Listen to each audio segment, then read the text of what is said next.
Ici, à Angoulême, on peut facilement et rapidement aller à Bordeaux ou à Paris en TGV. L'idée est donc de mieux coordonner les connexions avec les TER, comme depuis Saint-Ouen-Royan, pour gagner rapidement la capitale. C'est valable aussi pour les liaisons en car, comme ici, en provenance de Périgueux. Et c'est pratique ? Ah ben ça c'est très bien, oui. C'est un peu long, mais c'est bien. Et après, vous partez à Paris ? Ben oui, je prends le train de TGV, mais alors je voulais prendre un TGV qui est normalement dans 15 minutes. Mais d'après ce que j'ai lu, il faut être 30 minutes avant. Alors je vais me renseigner pour la prochaine fois.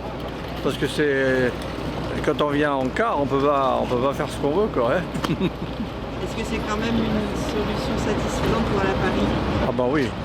Même sur le plan économique, parce que finalement le bus c'est pas cher. Une intermodalité qui sera renforcée à partir du 15 décembre prochain.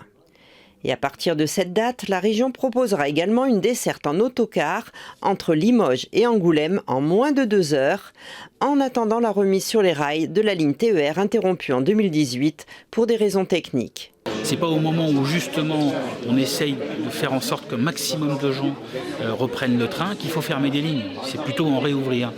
Ce qui veut dire qu'il faut qu'on trouve maintenant les moyens, nous y sommes prêts, à réouvrir cette ligne entre Angoulême et Limoges qui, je le rappelle, est une ligne structurante pour la région Nouvelle-Aquitaine.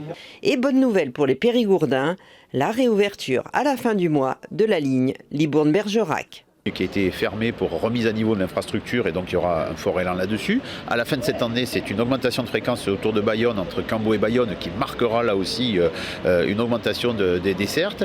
Côté bilan en région, SNCF se félicite du succès de la saison estivale avec une hausse de 10% de la fréquentation et une régularité à 94% malgré de grosses perturbations fin août pour cause d'incendie.